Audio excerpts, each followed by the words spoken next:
안녕하세요, 레이첼입니다. 오늘은 여러분들과 이 주제에 대해서 한번 공부를 해보고자 합니다.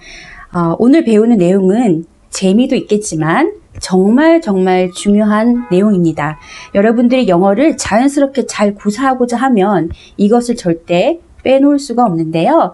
바로 저번 시간에 한번 다룬 적이 있는 단어도 잘 쓰이는, 잘 어울리는 조합이 있다는 것입니다. 그것이 바로 collocation이라고 했어요. 말하고 쓸 때에 사람들이 쓰는 자연스러운 표현들을 우리가 구사할 수 있다면 저 사람 영어 참 잘한다 라고 얘기를 합니다. 그래서 오늘은 바로 이 세 가지 주제를 한꺼번에 한번 생각을 정리하는 시간을 갖도록 할게요. 자, 첫 번째, collocation이 뭔가? 두 번째, phrasal verbs가 뭔가? 세 번째, idioms가 뭔가 합니다. 자, 이 세 가지는 아주 긴밀하게 연결되어 있는데요. 오늘 이 세 가지를 잘 정리하시는 것만으로도 아주 큰 도움 받으실 수 있을 거고요. 이것을 여러분들이 알고 계시면 이제부터 이것에 관련된 여러 가지 많은 표현과 문장들이 보이기 시작할 겁니다. 그리고 그것을 하나하나 나의 것으로 만들고 소화하고 기억하는 것은 여러분의 몫이고요. 이것이 하나하나 쌓이면 여러분의 자연스러운 영어 구사 능력에 상당한 도움을 줄 것을 저는 확신합니다. 자, 그럼 첫 번째, collocation이 뭔가? 자, collocation은 뭐냐면요.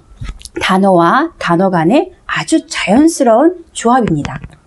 예를 들면 여러분, 우리는 삼겹살을 먹을 때 보통 뭐랑 같이 먹나요? 쌈장이죠. 쌈장과 삼겹살은 아주 잘 어울리는 아주 좋은 궁합입니다. 그런데 삼겹살을 꿀에 찍어 먹는 사람도 있을 수 있겠죠. 하지만 우리는 그것을 좋은 조합이라고 말하지 않아요. 왜? 한국 사람들에게는. 왜냐하면 우리는 자연스럽게 항상 삼겹살은 쌈장에 찍어 먹기 때문입니다. 그리고 스테이크가 있어요. 근데 스테이크를 만약 고추장 소스에 찍어 먹는다고 생각을 해볼게요. 네, 서양 사람들이 보기에는 참 이상한 조합일 수밖에 없어요. 왜냐하면 스테이크는 스테이크 소스가 따로 있잖아요.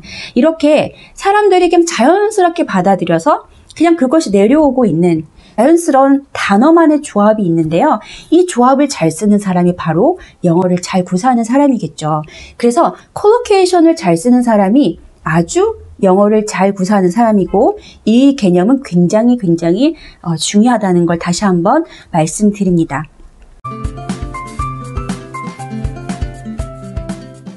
collocation에 대한 예를 한번 들어볼까요? crime이라는 명사가 있어요. 범죄라는 뜻이잖아요. 우리가 범죄를 저지르다라고 합니다. 그러면 이 crime에 해당되는 동사가 어떤 게 잘 쓰이나요? do, make, 어떤 게 있을까요? commit입니다. commit a crime 하면은 범죄를 저지르다. 왜 그렇게 씁니까? 모르겠어요. 그냥 그 사람들은 commit하고 a crime이라는 이 동사와 명사가 하나의 덩이처럼, chun크처럼 그냥 쓰이는 것이죠. 자, 그 다음에 우리가 커피를 마시잖아요. 커피 중에서도 보면 좀 진한 커피가 있고 덜 진한 커피가 있어요. 진한 커피라고 할 때 영어에서는 어떤 커피라고 얘기하나요? 네, strong coffee라고 합니다. 또 어떤 예가 있을까요? rain입니다. 폭우라고 하죠. 막 쏟아지는 비입니다. 그때 이 rain 앞에 heavy라는 것이 붙어서 heavy rain 하면 폭우라는 의미를 갖고 있죠. 그 다음에 나 이거 너무 써보니까 괜찮더라고. 나 정말 이거를 강력히 추천해 라고 할 때 이 recommend라는 동사가 있어요. recommend. 얘는 강력히 추천한다라는 이 부사, 어떤 게 잘 어울릴까요? strong recommend. 자, 이렇게 단어는 단어끼리 그냥 잘 쓰이는 조합이 있어요.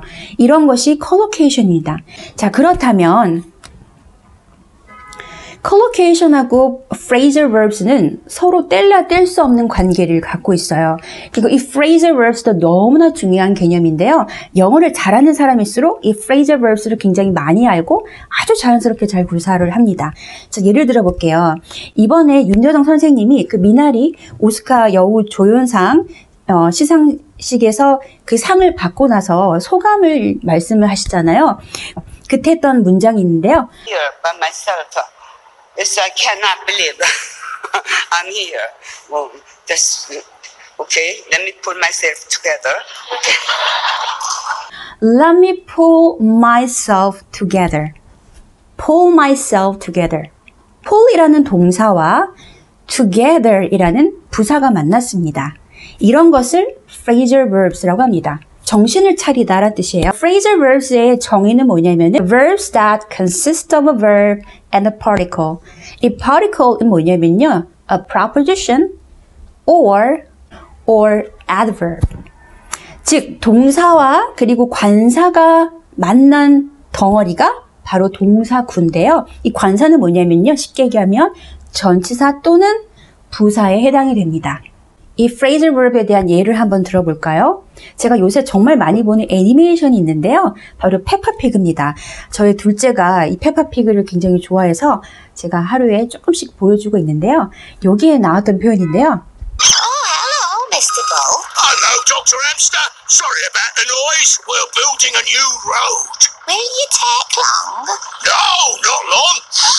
We just have to knock this building down. You can't knock this building down. knock down this building.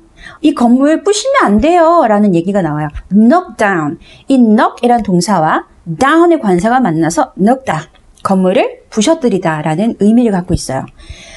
그리고 우리 pick up 하죠. I will pick you up at 5 p.m. 나 너 5시에 데리러 갈게. pick you up. 역시 pick이라는 동사와 up이라는 관사가 만나서 pick up. 바로 phrasal verb입니다. 또 어떤 게 있을까요? shutdown이라는 표현 정말 많이 들어보셨죠? 작년에 코로나 때문에 얼마나 많은 곳들이 shutdown 했어요. 그죠? 이 shut이라는 것도 shutdown도 shut이라는 동사와 down, 관사가 만나서 shutdown이 되었습니다. 이렇게 굉장히 많은 phrasal verbs가 있는데요.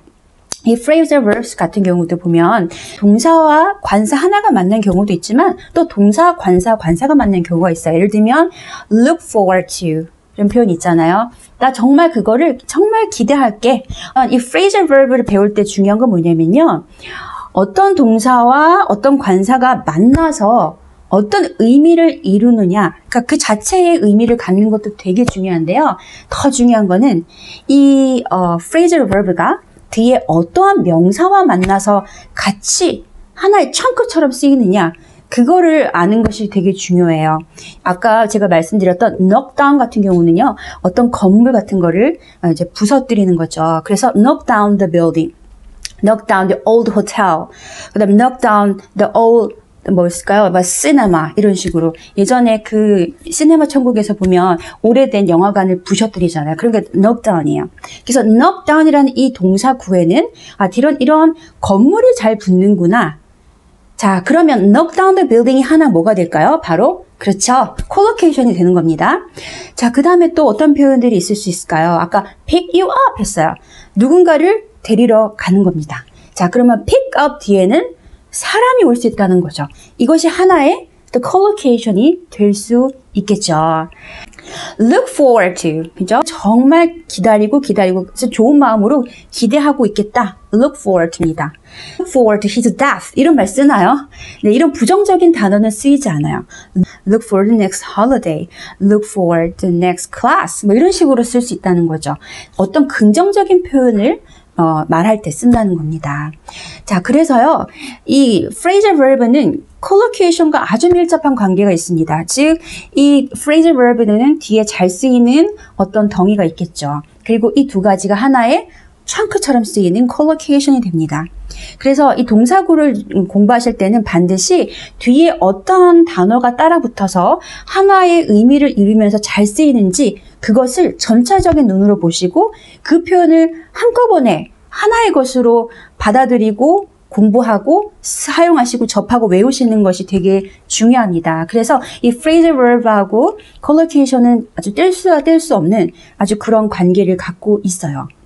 그래서 여러분들이 동사구를 공부하실 때는 예를 들면 이런 거 있잖아요. 이러한 동사구 뒤에는 사람이 오는지 또는 사물이 오는지 아니면 이러한 동사구 뒤에는 긍정적인 의미를 가진 단어가 오는지 아니면 부정적인 의미를 가진 단어가 오는지 이런 것들을 파악하는 눈을 기르시는 것이 상당히 중요합니다.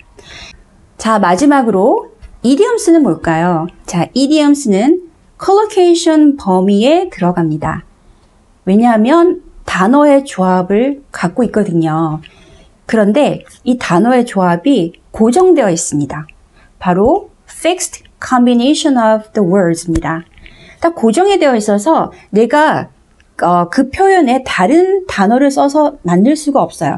그 하나의 표현이 그냥 고정되고 많은 사람들이 그냥 그렇게 사용하는 표현인 거예요. 자, 예를 들어 볼게요. 이런 거 있잖아요. 우리 정말 이거는 아주 냉혹한 세계야. 아주 경쟁 치열한 세계야. 서로 물고 뜯고 그런 치열한 세상이야 라고 할 때 This is a dog-eat-dog world. 네. 이것도 왜 dog-eat-dog 대신에 뭐 cat-eat-cat world 쓸 수 없어요. 왜냐하면 it's dog-eat-dog world가 하나의 관용 표현으로 사용한다는 것이죠. I feel as fresh as a daisy 라는 거는 지금 기분이 너무 상쾌한 거야. 푹 자고 일어나서 몸이 막 개운하고 피로가 풀린 것 같고 그래서 내가 너무 상쾌하다 할 때 뒤에 비교를 daisy라는 꽃을 넣었습니다.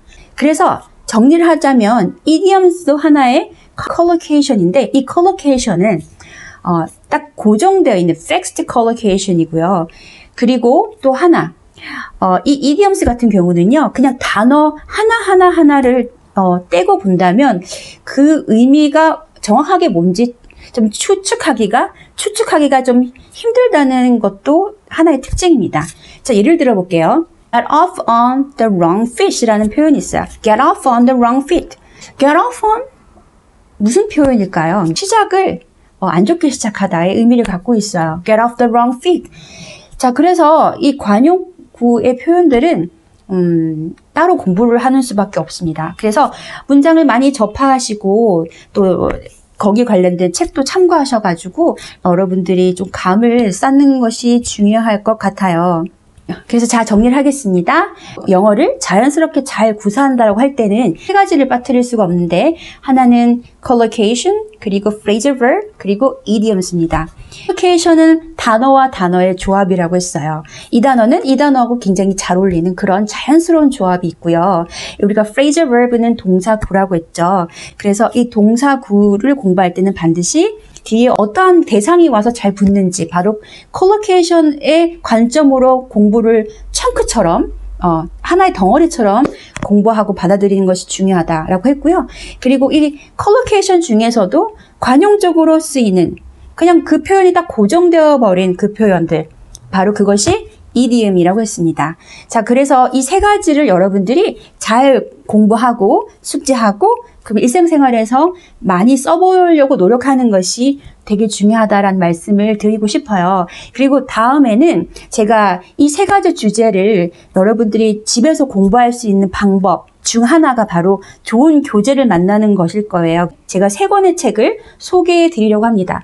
저는 어떠한 서포트도 받지 않았어요. 제가 그냥 공부하면서 추천드리고 싶었던 책이기 때문에 제가 다음 시간에 책에 대해서 좀 자세히 보여드리도록 할 건데요.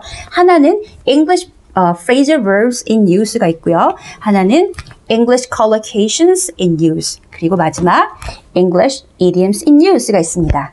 그래서 이 3권의 책을 다음 시간에 보여드리고 각 책마다 어떤 식으로 좀 내용이 구성되어 있고 어떤 걸 포커스를 두고 이렇게 공부할 수 있게끔 해놨는지 자세한 설명을 해드리려고 합니다. 오늘도 시청해 주셔서 감사합니다. 다음 시간에 만날게요. 바이바이.